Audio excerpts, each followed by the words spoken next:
नमस्कार मित्रांनो, medical jobs update या आपल्या आवडत्या यूट्यूब चॅनलवर मी तुमचं मनापासून स्वागत करतो.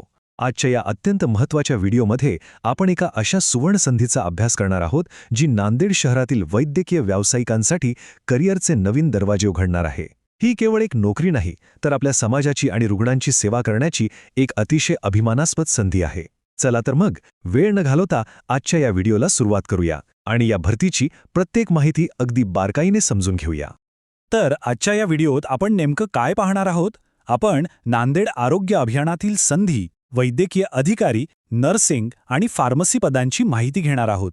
तसंच अर्ज कसा करायचा आणि महत्त्वाचे नियम काय आहेत हेही पाहणार आहोत. चला पटापट पुढे जाऊया. पहिला मुद्दा, नांदेड आरोग्य अभियानातील संधी.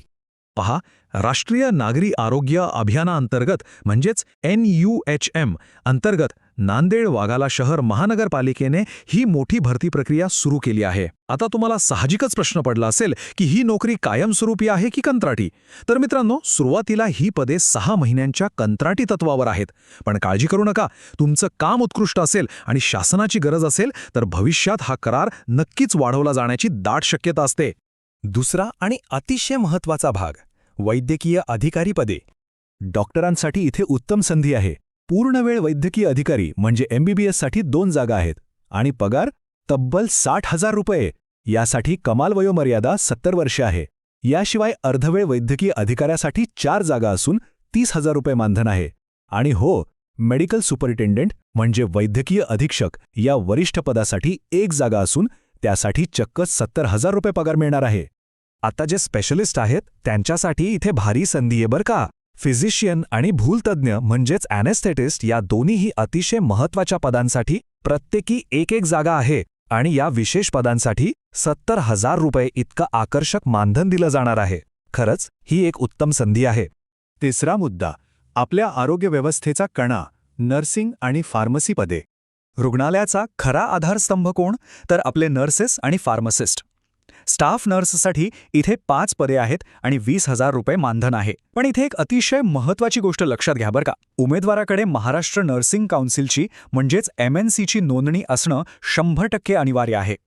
तसंच फार्मासिस्टसाठी NUHM आणि क्षयरोग निर्मूलन कार्यक्रमात प्रत्येकी 1 पद असून त्यासाठी 17,000 रुपये पगार असणार आहे. ज्यांना प्रशासकीय कामाची आणि व्यवस्थापनाची आवड आहे त्यांच्यासाठीही इथे जागा आहेत. पब्लिक हेल्थ मॅनेजरसाठी 1 पद आहे ज्याचं मानधन 32,000 रुपये आहे. आणि सिटी क्वालिटी अशुरन्स कोऑर्डिनेटर या पदासाठीही 1 जागा असून त्याला 35,000 रुपये पगार मिळणार आहे.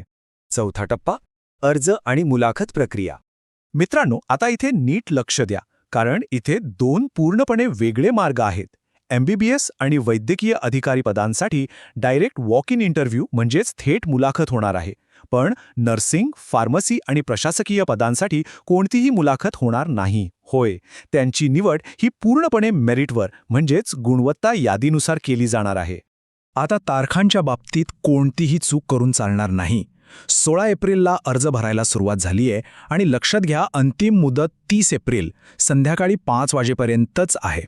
आज 29 एप्रिल आहे, त्यामुळे उद्याचा दिवस तुमच्यासाठी शेवटचा आणि अत्यंत महत्त्वाचा आहे.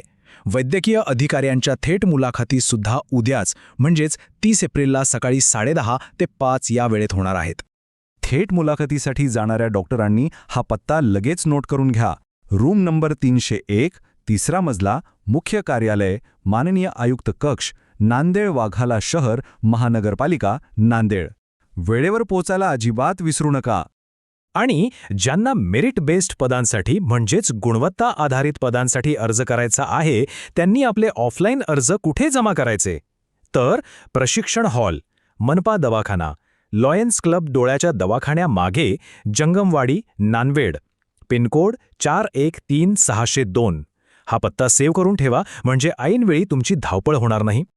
पाचवा आणि शेवटचा मुद्दा, काही अत्यंत महत्त्वाच्या अटी आणि नियम. अर्ज करताना काही गोष्टींची विशेष काळजी घ्या. कोणत्याही साध्या कागदावर अर्ज चालणार नाही.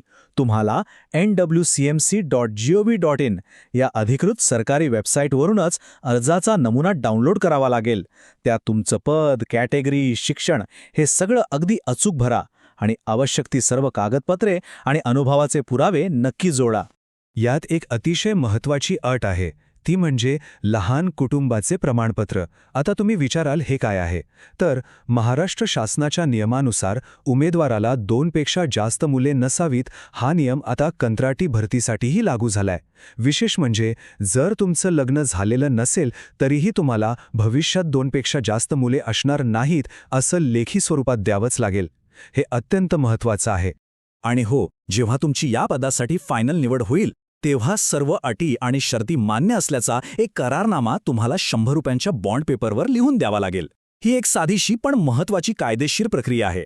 सार्वजनिक आरोग्य सेवा ही नुसती नोकरी नाही, तर समाजातील दुःख दूर करण्याची आणि रुग्णांना बरं करण्याची एक अतिशय सुंदर संधी आहे. त्यामुळे अजिबात वेळ न घालवता उद्याच्या अंतिम मुदतीपूर्वी तुमचे अर्ज जमा करा आणि तुमच्या वैद्यकीय करिअरला एक नवी भरारी द्या. तुम्हाला नोकरीच्या अशाच नवनवीन अपडेट्सबद्दल अधिक जाणून घ्यायचं असेल तर हा व्हिडिओ नक्की पहा आणि आपल्या मेडिकल जॉब्स अपडेट्स चॅनलला सबस्क्राईब करायला अजिबात विसरू नका. चला तर मग लवकरच भेटूया अशाच एका नवीन माहितीपूर्ण व्हिडिओमध्ये. धन्यवाद.